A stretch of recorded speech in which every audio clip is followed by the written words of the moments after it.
My name's Jules Burt. I'm part of the worship team for an event that happens every year for young people called New Day, and I'm also part of the worship team at my church in Brighton called Church of Christ the King. All I Want is a song of devotion to Jesus. It's expressing that nothing short of Him will ever satisfy our hearts, that He's our joy, He's everything to us, and yeah, nothing else will satisfy apart from knowing Jesus. The beginnings of All I Want came about from a songwriters retreat. Our worship team and team of writers at CCK went away for 2 days to write songs, and we started one morning, just a time of worshipping, singing together, and Paul Oakley, who was there, just began singing this chorus out, "You're all I want, you're all I need, Jesus, my love, my everything." And immediately everyone latched onto it, picked it up, and we just began singing and singing it over and over. It just felt like one of those God moments, really, that it was expressing what we wanted to say at that time. Then I began singing out kind of over the top what became the tag of the song, "I'm pressing in because I want to know you more, only you will satisfy my heart." And we just sang it for a while, and fortunately I just pressed record on my phone before we started singing all of that, so it was great to kind of capture that moment.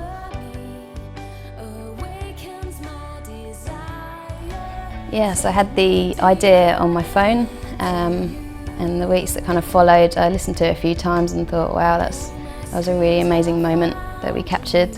And it was probably a couple of months later, I'd actually forgotten about that whole thing, and I was just sat at my piano and just began singing to God, and the verse melody just came with the words, "All I want is you."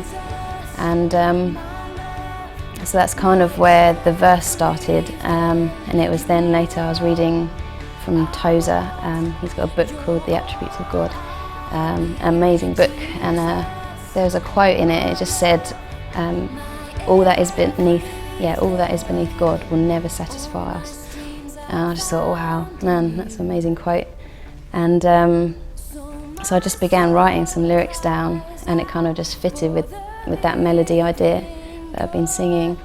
And yeah, it kind of became that, like a song that I just sung on my own. For a few months, really, it was just kind of my song to God, and then one day I just began singing out this chorus, just that Paul had sung, and it just fitted together. So I kind of emailed him and was like, "Do you mind if I nick your chorus?" And he heard the verses and was like, "I just love it." And it was just amazing how the heart of both of those ideas, like, it just flowed in terms of the theme of the song. So it was great. Yeah. I think it's important that we have songs that are declaring truth, objective truth. I think it's important that we have songs where we are celebrating.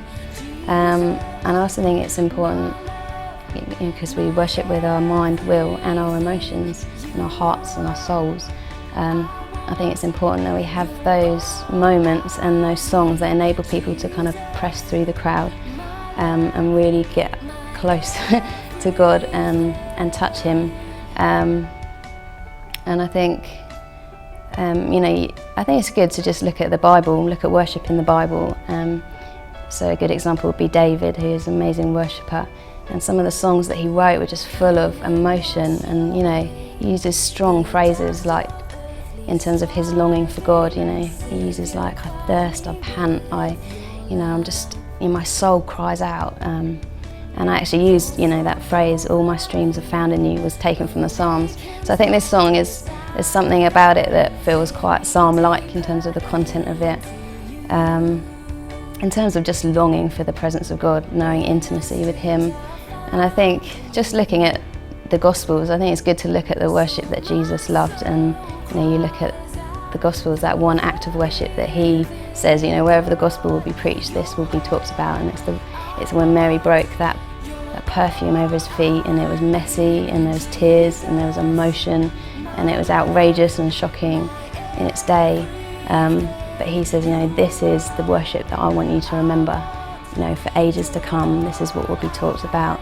And so we need to know that Jesus is looking for encounter with us. He's looking for intimacy. And one of the words that, the Hebrew word for presence actually means face as well. There's a sense of coming face to face with God. So we're looking for songs that declare objective truth. Boy, do we need more of those songs, more than ever. But I've also got a passion to write songs that help people come into that simple place of encountering God, where it's not hard to remember all the words, but you're just allowing your heart to just open to God. Because when you encounter His presence, it just changes everything. People can come in with such agonies, such difficulties, such struggles. And actually, at the time I wrote this song, I was facing a lot of pressure. To be honest, I just felt exhausted. So it was my way of encountering God and just knowing His refreshing, His presence again. Coming back to that place of surrender. That in the end, all we need is God, and nothing compares to Him.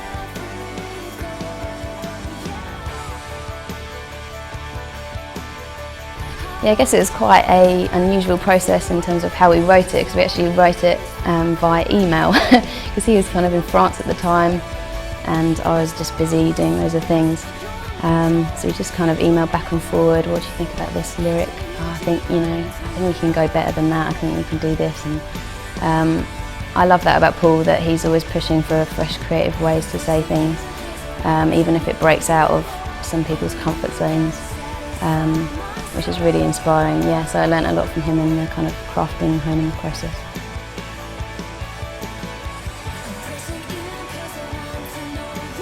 Our heart behind the album really is to capture the worship of that event, New Day, to give people an album that they can meet God with on their own, in their cars, in their bedrooms. So it's, kind of the first thing is personal worship, giving people songs to worship with. Secondly, just to be expressing rich, content, rich truth, biblical truth, but in fresh ways. So we're always kind of pushing musically and lyrically, like how can we say things in fresh ways that haven't been said before. I'm excited about the album because of those reasons. It's a massive thing to put words in people's mouths to worship God with, and I think it's important as writers that we're reading good books, that we read our Bibles, that we're putting truth and good content in people's mouths. I think it's also important to, I just want to encourage people who are aspiring to write, just to write from that place of just personal worship, and see what comes out in those times when you're just with God. Most of the songs that I've written have come out of those times, and I think there's something powerful about that and authentic about that, that you're writing out of what you're seeing yourself in your own walk with God, what He's showing you. I kind of see it as like being a storyteller, telling people what I've seen of God, really.